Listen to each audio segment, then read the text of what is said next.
కాబట్టి రైతుల ఆత్మహత్యలని చెప్పి మనం చర్చించడం కాబట్టి రైతు రాజ్యం బాగుపడదు కాబట్టి ఎద్దేసిన వ్యవసాయం బాగుపడదు కాబట్టి రైతుల ఆత్మహత్యలు దేశానికి మంచిది కాదు కాబట్టి ఇవాళ కేంద్ర ప్రభుత్వం కూడా వ్యవసాయానికి ఎంత పెద్ద పీట వేస్తుందని చూస్తా ఉన్నాం. లక్షల కోట్ల రూపాయల సబ్సిడీ ఉన్న ఎరువులు సబ్సిడీ ఇస్తుంది. స్వయంగా కేంద్ర ప్రభుత్వమే నరేంద్ర మోడీ గారే స్వయంగా రైతుకు 6,000 రూపాయల చొప్పున సంవత్సరానికి ఇస్తాడు. ఇవన్నీ కూడా రైతు ఇలా మన దేశం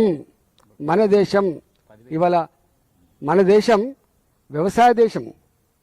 మన ఎకానమీ దాని మీద ఆధారపడి ఉంటుంది. 165% మంది ఇవాళకి కూడా గ్రామాలలో ఉంటున్నారు. వాళ్ళు కులాలు వేరు కావచ్చు, మతాలు వేరు కావచ్చు, రైతులు కావచ్చు, రైతుల దగ్గర పనిచేసే కూలీలు కావచ్చు. వ్యవసాయం మంచుకుంటేనే బట్టల షాపు నడుతుంది, వ్యవసాయం మంచుకుంటేనే బంగారం షాపు నడుతుంది, వ్యవసాయం మంచుకుంటేనే పిల్లల ఫీజు కడతారు, వ్యవసాయం మంచుకుంటేనే పెళ్లిళ్ళు అవుతుంది. ఆ జ్ఞానం మీకు లేదు. వ్యవసాయం తప్ప మరో మార్గం లేదు. ఇవాళకి కూడా కోట్ల మంది ప్రజానికానికి అక్కడి చేసుకొని అన్నం పెట్టగలిగే తల్లి భూతల్లి అని చెప్పి మనం మాట్లాడుకున్నాం కదా. గా భూతల్లి కదా నీళ్ళ కోసం అరణపడుతున్నది. గా నీళ్ళ కోసమే కదా నువ్వు రాజకీయం చేస్తున్నది. అందుకే వెంటనే నేను ఉత్తమ్ కుమార్ రెడ్డి గారు ఉత్తమంగా ఆలోచిస్తానని చెప్పి అనుకుంటున్నా. ఉత్తమ్ కుమార్ రెడ్డి గారు వెంటనే బేజ్జాలు బంద్ చేసి రాజకీయాలు బంద్ చేసి తక్షణమే నీళ్లు లిఫ్ట్ చేయాలని చెప్పి నేను డిమాండ్ చేస్తున్నా.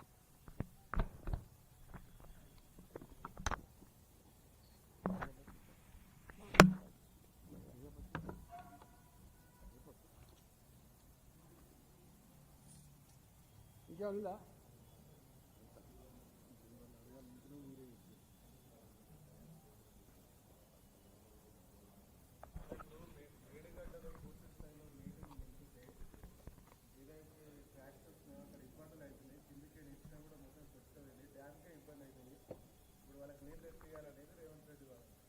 అసలు సుక్క నీళ్లు నిల్వ చేయదంటున్నాం మేము కూడా.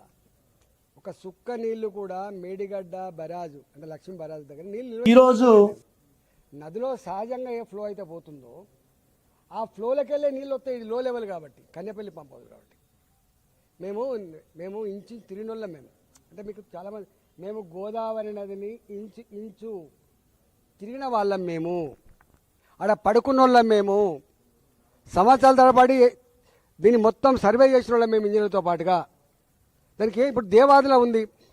నేను ఇంతకుముందు చెప్పిన దేవాదులకు బరాజు లేదు. జస్ట్ గోదావరి నీళ్లకు కొంత కాలువ తవ్వుతే మీరు ఎప్పుడైనా వాగులలో చూడండి, పర్రెలు తవ్వుతాం మనం. మీకు వ్యవసాయం మీద పర్రెలు తవ్వుకొని బావిలకు నీళ్ళు తెచ్చుకొని అక్కడికి పంపు చేసుకుంటాం. సేమ్ గోదావరిలో కూడా కొంత కాలువలేక తవ్వుతే కన్నెపల్లి పంపులో నీళ్ళు వస్తాయి.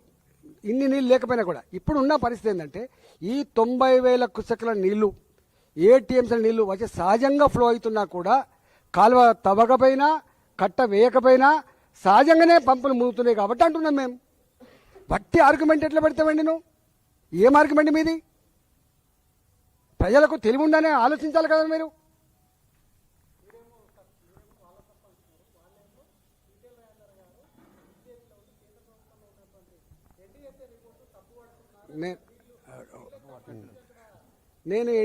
నేను ఎన్డీఏ ఒక్క నిమిషం ఉండండి.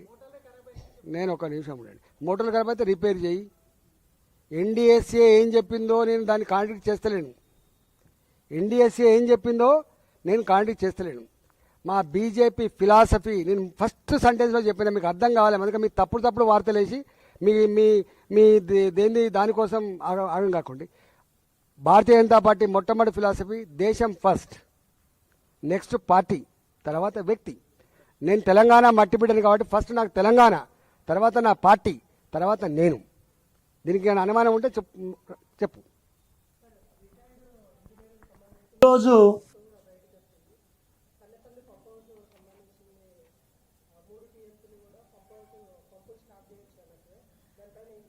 యాక్చువల్గా అది 2 TMCల కోసం 3 TMCల కోసం ప్లాన్ చేయబడ్డది.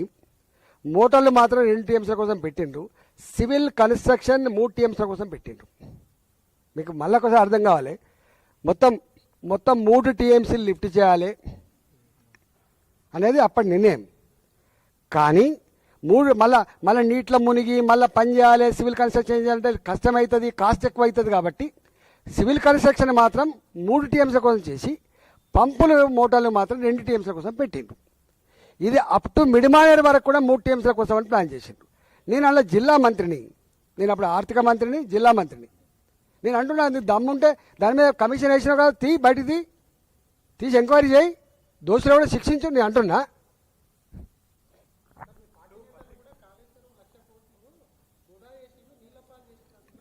నేను దాని గురించి నేను 1,00,000 కోట్లు వృధా చేసిన గురించి నేను ఒకటే చెప్తున్నా. దాంట్లో ఎంత కరప్షన్ ఏందో లెక్కతి, ఎవడో బాధ్యత లెక్కతి, అరెస్ట్ చేయి, పనిష్మెంట్ ఇవ్వు.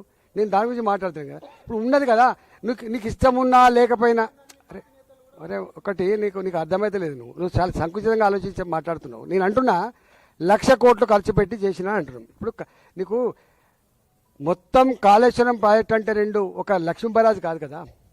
లక్ష్మీ బరాజ్ ఉన్నది,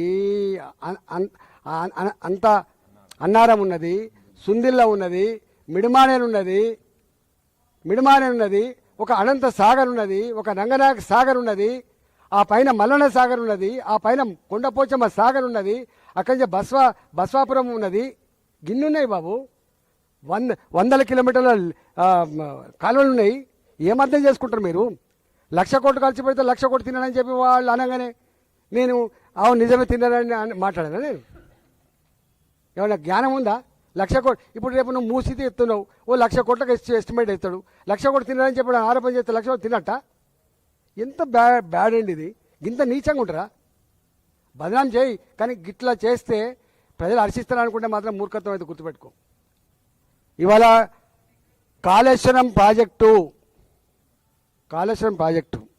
కొన్ని వందల టీఎంసీల రిజర్వాయర్లు, కొన్ని వందల కిలోమీటర్ల పైప్ లైన్లు, కొన్ని వందల కిలోమీటర్ల కాల్వలు, పదుల సంఖ్యలో టన్నల్స్, మోటార్లు, పంపులు, కొన్ని పెద్ద పెద్ద టవర్లు, ఎలక్ట్రిసిటీ టవర్లు, పెద్ద పెద్ద లైన్లు అనేకం ఉన్నాయి కదా. దాన్ని వాడుకోరాదు. నువ్వు బదనాం చేసి చేతి కానీ వాడుకోరాదు.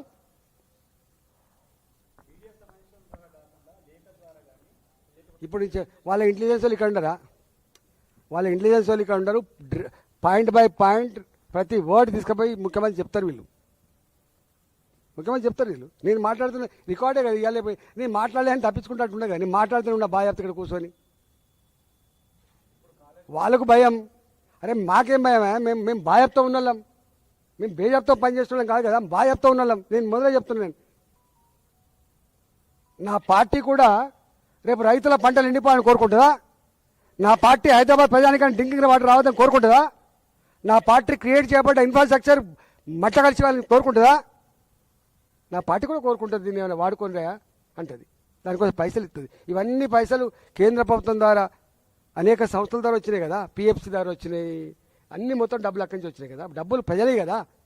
మనకు సోయి ఉండాల్సింది ఎక్కడంటే 1,00,000 కోట్లు ఖర్చు పెట్టబడ్డాయి అనేది చెప్తుండ్రో.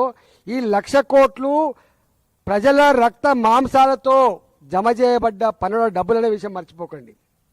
కేంద్రం పైసలు ఖర్చు పెట్టినా, రాష్ట్ర ప్రభుత్వాలు పైసలు ఖర్చు పెట్టినా ప్రజల పైసలు ఇవి. గా సోయి ఉండాలి. ప్రభుత్వాలకు బాధ్యత ఉంటుంది. నువ్వేంటిది? నువ్వు ప్రభుత్వం అంటే ప్రజల పైసలకు, ప్రజల ఆస్తులకు కాపాడదాను అనే విషయం మనం ఎట్లా మర్చిపోతాను?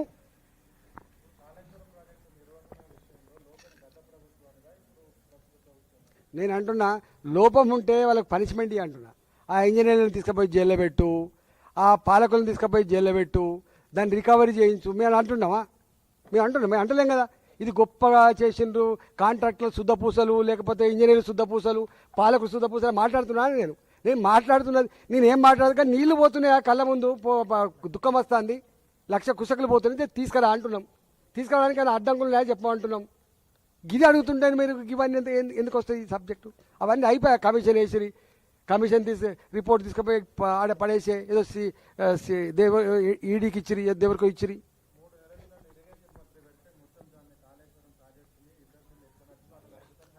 ఇక దాని గురించి నేను కామెంట్ చేయను. ఆయన ఎఫిషియన్సీ ఏందో, ఆయన అనుభవం ఏందో ఆయన అడగల, నన్ను ఎందుకు అడుగుతావు? నాకు అంత తెలివి లేదు.